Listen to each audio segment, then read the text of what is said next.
Hi dears, good morning എന്ന് പറയുന്നുണ്ടെങ്കിലും ഞാനിപ്പോൾ ഉച്ചയ്ക്ക് ശേഷമുള്ളൊരു ചെറിയൊരു കുട്ടി വ്ളോഗാണ് കേട്ടോ ഇന്ന് ചെയ്യാൻ പോകുന്നത്. അപ്പോൾ ന്യൂ ഇയർ ഒക്കെ ആയിട്ട് പുതിയ വർഷത്തിൽ ആദ്യം വ്ളോഗ് തന്നെ ചെയ്ത് തുടങ്ങാമെന്ന് വിചാരിച്ചു. വൈകുന്നേരം ചായക്കുള്ള പരിപാടികളും അതുപോലെ രാത്രിയിലത്തേക്ക് ചപ്പാത്തിക്ക് കറിക്കുള്ള കാര്യങ്ങളൊക്കെയാണ് ചെയ്യാൻ പോകുന്നത്.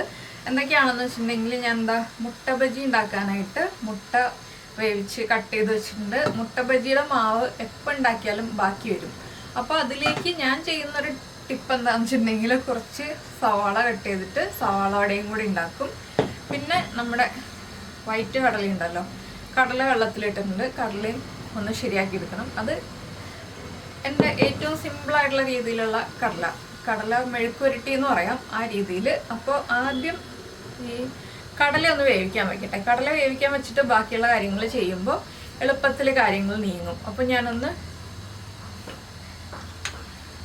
കടല വേവിക്കാനായിട്ട് എടുത്ത് വെക്കട്ടെ. കടലയ്ക്കുള്ള സവോളയൊക്കെ കട്ട് ചെയ്ത് വെച്ചിട്ടുണ്ട് കേട്ടോ. ഈ റെസിപ്പികളൊക്കെ നിങ്ങൾ കണ്ടിട്ടുള്ള റെസിപ്പികളൊക്കെ തന്നെയാണ്, പക്ഷെ ഞാനിപ്പോൾ ഇന്നത്തെ വൈകുന്നേരത്തെ കാര്യങ്ങളാണ് ചെയ്യുന്നത്. അതൊന്ന് കാണിക്കാം എന്ന് മാത്രം ഉദ്ദേശിച്ചിട്ടൊരു വ്ളോഗ് എടുക്കാമെന്ന് വെച്ചു. അപ്പോൾ എല്ലാവരുടെയും ന്യൂ ഇയർ ഒക്കെ എങ്ങനെ ഉണ്ടായിരുന്നു? നമ്മളിപ്പോൾ ഇത്രയും ദിവസം കഴിഞ്ഞിട്ടാണ് വീഡിയോ ഇടുന്നത്, അതുകൊണ്ട് ഇത്രയും ദിവസം കഴിഞ്ഞിട്ടാണ് ഞാൻ ചോദിക്കുന്നത് ന്യൂ ഇയർ ഒക്കെ എങ്ങനെ ഉണ്ടായിരുന്നു, അടിപൊളിയായിരുന്നു എന്നുള്ളതൊക്കെ ഒന്ന് നമ്മുടെ വീഡിയോയുടെ താഴെ ഒന്ന് കമൻറ്റ് ചെയ്യണേ. ഇനി ഞാനിതിലേക്ക് ഉപ്പ് മാത്രം ചേർത്തിട്ടാണ് കേട്ടോ വേവിക്കുന്നത്, വേറെ ഒന്നും ചേർക്കില്ല. അപ്പോൾ കടല ഇവിടെ വേവുന്ന സമയത്ത് നമുക്ക് മുട്ട ബജിക്കും നമ്മുടെ സവാളോടയ്ക്കും എല്ലാത്തിനും വേണ്ടിയുള്ള ബാറ്ററൊക്കെ റെഡിയാക്കി എടുക്കാം. കടല വേവട്ടെ. ഞാൻ വേറൊരു പാത്രം എടുക്കട്ടെ. ഈ പാത്രത്തിലാണ് നമ്മുടെ ബാറ്റർ റെഡിയാക്കാൻ പോകുന്നത്. ഞാൻ മൈദപ്പൊടി മാത്രം വെച്ചിട്ടാണ് കേട്ടോ ഇന്ന് മുട്ട ബജിയൊക്കെ ഉണ്ടാക്കുന്നത്. എന്താണെന്ന് വെച്ചാൽ ചിലപ്പോൾ കടലമാവൊക്കെ ചേർത്തുണ്ടാക്കും, ചില സമയത്ത് മൈദപ്പൊടി മാത്രം വെച്ചിട്ടുണ്ടാക്കും. ഇന്നിപ്പോൾ മൈദപ്പൊടി മാത്രം വെച്ചിട്ടാണ് ഉണ്ടാക്കുന്നത്. അപ്പോൾ ഞാൻ മൈദപ്പൊടി എടുത്തു. മൈദപ്പൊടിയിലേക്ക് ഇനി നമ്മുടെ ഇൻഗ്രീഡിയൻസ് ഒക്കെ ഓരോന്നായിട്ട് ആഡ് ചെയ്ത് കൊടുക്കാം. കാശ്മീരി ചില്ലി പൗഡറാണ് കേട്ടോ, അതുകൊണ്ട് തന്നെ ഒരുപാട് എരിവുണ്ടാവില്ല, ചെറിയൊരു എരിവേ ഉണ്ടാവുള്ളൂ.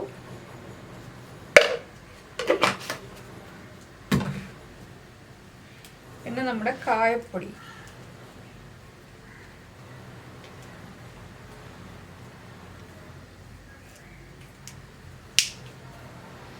പിന്നെ മഞ്ഞൾപ്പൊടി,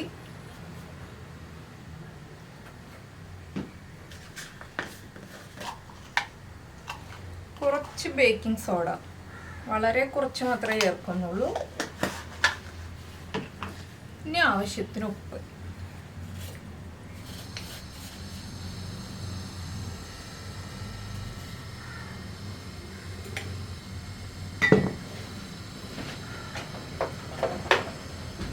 ഇത്രയും ചേർത്ത് ഒന്ന് മിക്സ് ചെയ്ത് കഴിഞ്ഞിട്ട് നമുക്ക് കുറച്ച് വെള്ളം ചേർത്തൊന്ന് മിക്സ് ചെയ്ത് ഒരു തിക്ക് ബാറ്ററാക്കി എടുക്കാം. തിക്ക് ബാറ്റർ ആകുമ്പോഴാണ് മുട്ട ബജി നന്നായിട്ട് കോട്ടായി കറക്റ്റായിട്ട് വരുള്ളൂ. മുട്ടയിലൊക്കെ നന്നായിട്ട് കോട്ടായി വരണ്ടേ. അപ്പോൾ ഈ ഒരു ബാറ്ററിൽ തന്നെ നമുക്ക് പൊട്ടറ്റോ ബജി ഉണ്ടാക്കാം കേട്ടോ, ഇതേ സെയിം ബാറ്ററിൽ തന്നെ. അതുപോലെ തന്നെ മുളക് ബജി ഉണ്ടാക്കാം. കുറച്ച് വെള്ളം ഒഴിച്ചിട്ട് ഒന്ന് മിക്സ് ചെയ്തെടുക്കണം. എന്താണെന്ന് വെച്ചാൽ മുഴുവൻ വെള്ളം ഒരുമിച്ച് തന്നെ ഒഴിച്ചിട്ടുണ്ടെങ്കിൽ ചിലപ്പോൾ ബാറ്റർ ലൂസായി പോകും. അപ്പോൾ വിസ്ക് യൂസ് ചെയ്തിട്ട് കുറച്ച് വെള്ളം ചേർത്തിട്ട് ഒന്ന് മിക്സ് ചെയ്തെടുക്കുകയാണെന്നുണ്ടെങ്കിൽ നമുക്ക് ബുദ്ധിമുട്ടില്ലാതെ മിക്സ് ചെയ്തെടുക്കാം. വിസ്ക് ആകുമ്പോൾ എല്ലാ ഭാഗത്തേക്കും ഈവനായിട്ട് മിക്സായി കിട്ടുകയും ചെയ്യും. അപ്പോൾ കുറച്ച് തിക്കാണ്, കുറച്ചുകൂടി വെള്ളം വേണം. അപ്പോൾ നമ്മുടെ ബാറ്ററൊക്കെ റെഡിയായി കഴിഞ്ഞു. ഇനിയിപ്പോൾ എണ്ണ ചൂടാക്കാൻ വയ്ക്കാം. ബാറ്ററിൻ്റെ ഉപ്പ് ചെക്ക് ചെയ്യണം കേട്ടോ, ഉപ്പ് കറക്റ്റ് ആണോ ഇല്ലയോ എന്നുള്ളത് ചെക്ക് ചെയ്യണം. ഉപ്പ് കറക്റ്റ് അല്ല എന്നുണ്ടെങ്കിൽ ഉപ്പ് ആഡ് ചെയ്ത് കൊടുക്കണം. ഏത് സ്റ്റേജിലാണെങ്കിലും ഉപ്പ് ആഡ് ചെയ്യാം. അപ്പോൾ ബാറ്റർ ഇവിടെ ഇരിക്കട്ടെ. നമുക്കിനി ഇതൊക്കെ ഒന്ന് ഒതുക്കി വെച്ചിട്ട് എണ്ണ ചൂടാക്കാൻ വയ്ക്കാം. അപ്പോൾ ഞാൻ എണ്ണ ചൂടാക്കാൻ വെച്ചിട്ടുണ്ട്. ഇനി എണ്ണ ചൂടാവട്ടെ. അത്രയും സമയം നമ്മുടെ ബാറ്ററും റെസ്റ്റ് ചെയ്യട്ടെ. ഇതിപ്പോൾ ഈ ഒരു ബാറ്ററിൽ തന്നെ നമുക്ക് സവാള വട ഉണ്ടാക്കാൻ പറ്റില്ല കേട്ടോ. സവാള വട ഉണ്ടാക്കണം എന്നുണ്ടെങ്കിൽ മുട്ട ബജി ഉണ്ടാക്കി കഴിഞ്ഞിട്ട് പിന്നെ കുറച്ച് കാര്യങ്ങളും കൂടി ആഡ് ചെയ്തിട്ട് ഉണ്ടാക്കാൻ പറ്റുള്ളൂ. അതപ്പോൾ നമുക്ക് ആഡ് ചെയ്യുമ്പോൾ കാര്യങ്ങളൊക്കെ പറയാം. അപ്പോൾ എണ്ണ ചൂടായി കഴിഞ്ഞിട്ട് നമുക്ക് മുട്ട ബജി ഉണ്ടാക്കി തുടങ്ങാം. അപ്പോൾ എണ്ണ ചൂടായി വന്നിട്ടുണ്ട്. ഞാനൊരു സ്പൂൺ ഉപയോഗിച്ചാണ് മുട്ട എണ്ണയിലേക്ക് ഇട്ട് കൊടുക്കുന്നത്. എന്താണെന്ന് വെച്ചാൽ മുട്ട പൊട്ടിത്തെറിക്കും. അപ്പോൾ മുട്ട ബജി ഉണ്ടാക്കുമ്പോൾ എപ്പോഴും ഇത്തിരി ഗ്യാപ്പിലൊക്കെ നിന്നിട്ട് ഇട്ട് കൊടുക്കുക. പിന്നെ കൈ കൊണ്ട് ഇടുന്നതിനേക്കാൾ സേഫ് എപ്പോഴും സ്പൂൺ കൊണ്ട് തന്നെ ഇട്ട് കൊടുക്കുന്നതാണ്. ഒരു 4 പീസേ ആദ്യം ഇടുന്നുള്ളൂ കേട്ടോ.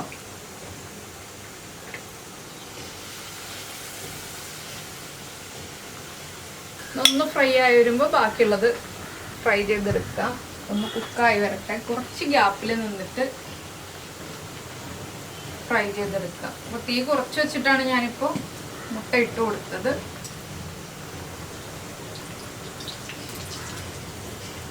ഒരു സൈഡ് കുക്കായി വരുമ്പോൾ തന്നെ നമുക്ക് അടുത്ത സൈഡിലേക്ക് തിരിച്ചിട്ട് കൊടുക്കാം. എന്താണെന്ന് വെച്ചാൽ മുട്ട കുക്കായതല്ലേ, ഇനിയിപ്പോൾ നമ്മുടെ ഒരു ബാറ്റർ മാത്രമല്ലേ കുക്കാവാനുള്ളൂ. ബാറ്റർ വേഗം കുക്കായി കിട്ടിക്കോളും. എഗ് വൈറ്റിൻ്റെ ആ ഒരു പോർഷനാണ് പൊട്ടിത്തെറിക്കുന്നത്. അതുകൊണ്ടാണ് കേട്ടോ ഞാൻ ഇത്തിരി ഗ്യാപ്പിൽ നിൽക്കുന്നത്. കുക്കർ വിസിലൊക്കെ വന്നു, ഓഫ് ചെയ്ത് വെച്ചിട്ടുണ്ട്.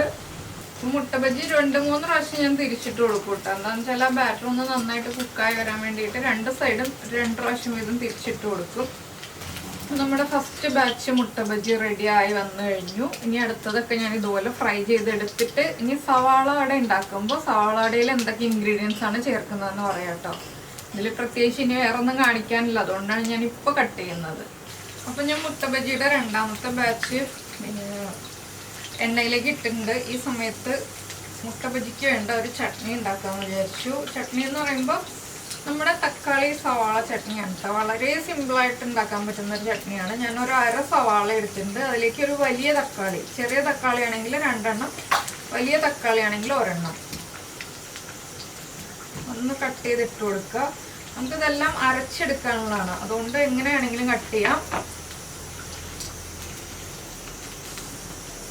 ഇടയ്ക്ക് നമ്മുടെ ബജ്ജിയും കൂടി ഒന്ന് കൺസിഡർ ചെയ്യുക, അല്ലെങ്കിൽ അത് കരിഞ്ഞു പോകും.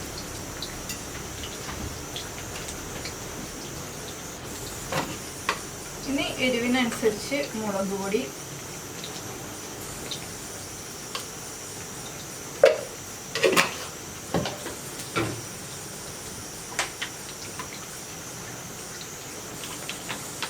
കുറച്ച് വിനീഗർ, വളരെ ചെറിയ അളവിൽ. എന്താണെന്ന് വെച്ചാൽ തക്കാളിക്ക് പുളിയുണ്ട്, അപ്പോൾ നമ്മൾ വിനീഗർ ഒരുപാട് ഒഴിക്കരുത്.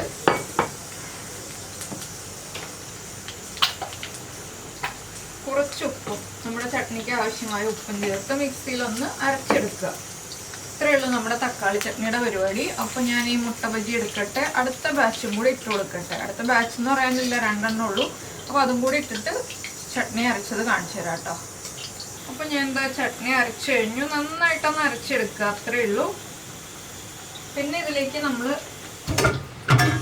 ആഡ് ചെയ്യേണ്ട ഒരു കാര്യം എന്താണെന്ന് വെച്ചാൽ കുറച്ച് വെളിച്ചെണ്ണ ഒഴിച്ചു കൊടുക്കണം. ഇല്ലെങ്കിൽ ആ മുളക് പൊടിയുടെ ഒരു റോ ടേസ്റ്റ് വരും. അതുകൊണ്ട് കുറച്ച് വെളിച്ചെണ്ണ ഒഴിക്കണം.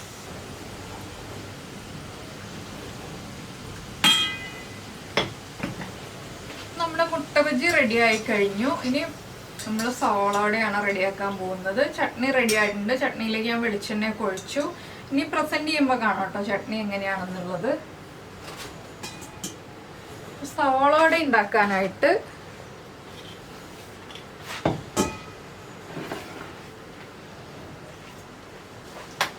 നമ്മൾ കട്ട് ചെയ്ത് വെച്ച സവാള, പച്ചമുളക്, കറിവേപ്പില ഇതെല്ലാം നമ്മുടെ ബാറ്ററിലേക്ക് ഇട്ട് കൊടുക്കുകയാണ്.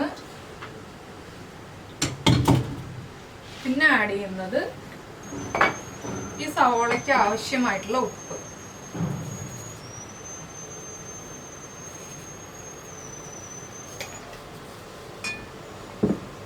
പച്ചമുളക് എൻ്റെ കയ്യിലുള്ളത് നല്ല എരിവുള്ള പച്ചമുളകാണ് കേട്ടോ. അതുകൊണ്ട് ഞാൻ വീണ്ടും മുളക് പൊടി ആഡ് ചെയ്യുന്നില്ല. ഇതെല്ലാം ചേർത്ത് നന്നായിട്ടൊന്ന് കുഴച്ച് മിക്സ് ചെയ്തെടുക്കുന്നേ ഉള്ളൂ.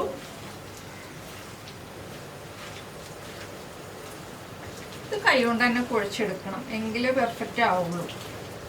ഉപ്പ് ചെക്ക് ചെയ്യണം. ഉപ്പ് കുറവാണെങ്കിൽ ഉപ്പ് ആഡ് ചെയ്ത് കൊടുക്കണം. ആ ഒരു കാര്യം മാത്രമേ ഇതിൽ നമ്മൾ ശ്രദ്ധിക്കാനുള്ളൂ.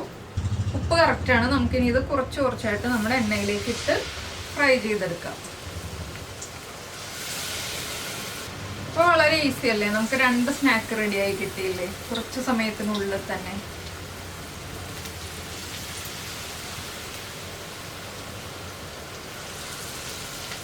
ഞാൻ കൈയൊക്കെ കഴുകിയിട്ട് ഇതൊന്ന് മറിച്ചൊക്കെ ഇടട്ടെ.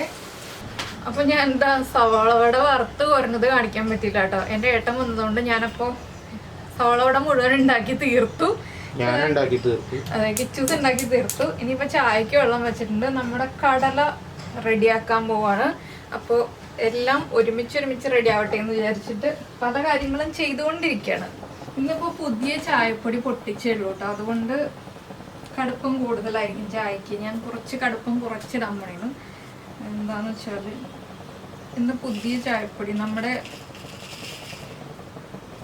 ഇത്രയേ ചായപ്പൊടി ഇടുന്നുള്ളൂ. ചായപ്പൊടിയല്ല കേട്ടോ, തരിയാണിത്. കടുപ്പം ഇല്ലെങ്കിലാണ് അവസാനം കടുപ്പം കൂടുതലാ. അയ്യോ എൻ്റെ പാൻ. 2-3 കാര്യങ്ങൾ ഒരുമിച്ച് ചെയ്യുമ്പോൾ എല്ലാ കാര്യങ്ങളും താളം തെറ്റും. കടല ശരിയാക്കണം എന്നുണ്ടെങ്കിൽ വലിയ ബർണറിൽ തന്നെ വയ്ക്കണം, അല്ലെങ്കിൽ നമ്മുടെ ക്ഷമ പോവും.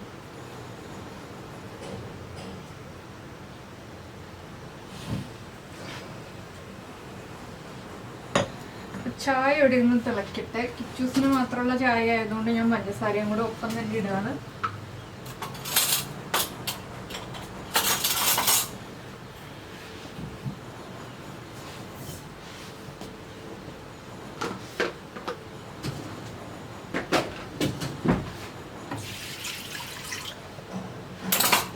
ഇനി എളുപ്പമാണ് കേട്ടോ കടലയുടെ പരിപാടി.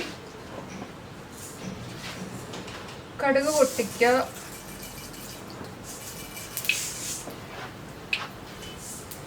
കടുക് പൊട്ടിക്കഴിയുമ്പോൾ താല്പര്യം ഉണ്ടെങ്കിൽ മാത്രം കറിവേപ്പില ഇടുക. എനിക്ക് ആ കറിവേപ്പിലയോട് താല്പര്യമില്ല. ഈ കടലയിലിട്ടോ കടുക് പൊട്ടി മേത്തേക്കൊക്കെ തെറിച്ച് കഴിഞ്ഞു.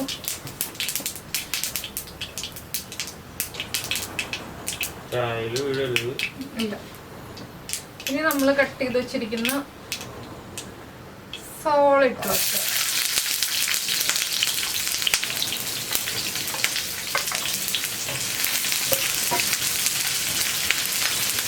സവാള ഒന്ന് ചൂടായി വരുമ്പോൾ കുറച്ച് സവാളയ്ക്ക് ആവശ്യമായ ഉപ്പ് മതി. എന്താണെന്ന് വെച്ചാൽ നമ്മുടെ കടലയ്ക്ക് ആവശ്യത്തിന് ഉപ്പുണ്ട്.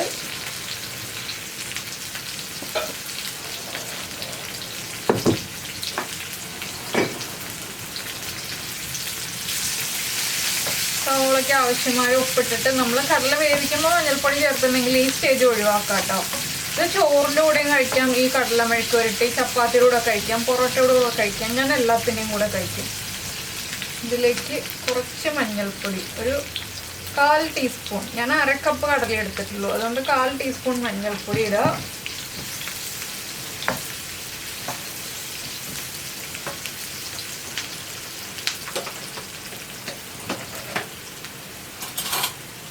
പിന്നെ ഇതിലെപ്പോഴും ചതച്ച മുളക് തന്നെ ചേർക്കണം. അത് നിർബന്ധമായിട്ടുള്ള ഒരു കാര്യമാണ്, അപ്പോഴേ ടേസ്റ്റ് ഉണ്ടാവുള്ളൂ. ചതച്ച മുളക് ചേർത്ത് ആ മുളകിൻ്റെ ആ ഒരു റോ ടേസ്റ്റ് ഉണ്ടല്ലോ, ആ എരിവിൻ്റെ ആ ഒരു കുത്തൽ ഒന്ന് മാറി വരുന്നത് വരെ ഒന്ന് ഇളക്കി കൊടുക്കുക. ഇപ്പോഴൊക്കെ ലോ ഫ്ലെയിമിലാണ് വെച്ചിരിക്കുന്നത്. വലിയ ബർണറാണെങ്കിൽ ലോ ഫ്ലെയിമിലാണ് വെച്ചിരിക്കുന്നത്. ഇനി നമ്മൾ വേവിച്ച് വെച്ചിരിക്കുന്ന കടല ഇതിലേക്ക് ചേർത്ത് കൊടുക്കുക.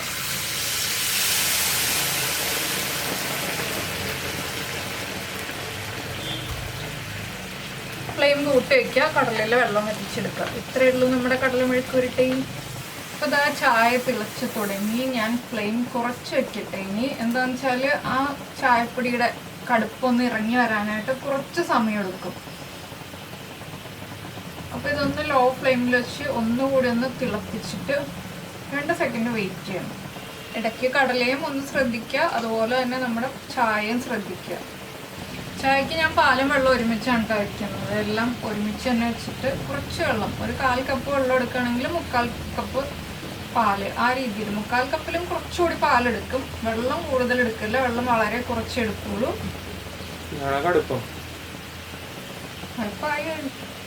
സാധാരണ നമ്മൾ മൂന്നാറിൽ നിന്ന് വാങ്ങിച്ചിട്ടുണ്ടെങ്കിൽ ചായപ്പൊടി ആണെങ്കിൽ ഇത്രയും ഇല്ല. ഇത്ര ഇട്ട് കഴിഞ്ഞാൽ നല്ല കടുപ്പുണ്ടാവും.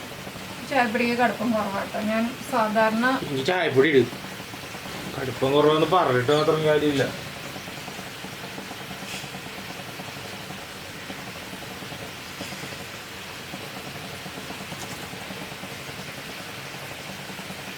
ഞാൻ കുറച്ചുകൂടി ചായപ്പൊടി ഇട്ടു. എന്താണെന്ന് വെച്ചാൽ ഞാൻ സാധാരണ വാങ്ങിക്കുന്ന ചായപ്പൊടി തരി ഉണ്ടല്ലോ, അതിന് നല്ല കടുപ്പുണ്ടാവാറുണ്ട്. പക്ഷെ ഞാൻ ലോക്കല് ആ ചായപ്പൊടി വാങ്ങിച്ചിട്ടില്ല. ഇന്ന് ആദ്യമായിട്ടാണ് ഈ ഒരു പാക്കറ്റ് പൊട്ടിക്കുന്നത്. അപ്പം ഞാൻ എന്താ ചായ റെഡിയാക്കി ഫ്ലെയിം ഓഫ് ചെയ്ത് വെച്ചിട്ടുണ്ട്. ഇനി കടലയിലെ വെള്ളവും കൂടി വെച്ചിട്ടുണ്ടെങ്കിൽ നമ്മുടെ ഇന്നത്തെ പരിപാടികൾ ഏകദേശം കഴിഞ്ഞു. ഇനി ചപ്പാത്തി ഉണ്ടാക്കുക എന്നുള്ളൊരു പരിപാടി ഉണ്ട്. അത് രാജീവേട്ടൻ വന്നിട്ട് ചപ്പാത്തി ഉണ്ടാക്കുള്ളൂ. ഇപ്പോൾ ഒരു 4 മണി ആവണേ ഉള്ളൂ കേട്ടോ. അപ്പോൾ എല്ലാം ഇപ്പോഴത്തെ ജോലികളൊക്കെ കഴിഞ്ഞു. പാത്രം ഒരു വിധമൊക്കെ കഴുകി വെച്ചിട്ടുണ്ട്. നമ്മൾ ആ ബാറ്റർ റെഡിയാക്കിയ പാത്രം മാത്രം കഴുകാനുള്ളൂ. അതൊന്ന് ഫോക്കാവണം, അതുകൊണ്ട് അത് മാത്രമേ കഴുകാതെ ഉള്ളൂ. അപ്പോൾ ഇനി ഞാനിവിടെ ഒന്ന് എടുക്കട്ടെ. അപ്പോൾ ഇതാ എല്ലാ വിഭവങ്ങളും റെഡിയായി. മുട്ട ബജി റെഡിയായി, സവാള വട റെഡിയായി, കിച്ചൂസിനുള്ള ചായ റെഡിയായി. നമ്മുടെ ചട്നി ഇല്ലേ, ചട്നി ഇതാ നല്ല അടിപൊളി റെഡ് കളറിൽ ചട്നി ഉണ്ട്. അപ്പോൾ എപ്പോഴും തക്കാളി എടുക്കുമ്പോൾ നല്ല ഡാർക്ക് കളറിലെ തക്കാളി എടുക്കുക കേട്ടോ. ഇത്തിരി പഴുപ്പ് കുറഞ്ഞ തക്കാളിയല്ല, പഴുപ്പ് കൂടിയ തക്കാളി എടുക്കുക. അപ്പോൾ എന്താണെന്ന് വെച്ചാൽ നല്ല റെഡ് കളറിൽ ചട്നി കിട്ടും. പിന്നെ അതേ കടലയും റെഡി ആയിട്ടുണ്ട്. അപ്പോൾ ഇത്രയേ ഉള്ളൂ നമ്മുടെ ഇന്നത്തെ വ്ളോഗ്. നമുക്ക് അടുത്ത ദിവസം അടുത്തൊരു വീഡിയോയുമായിട്ട് കാണാം.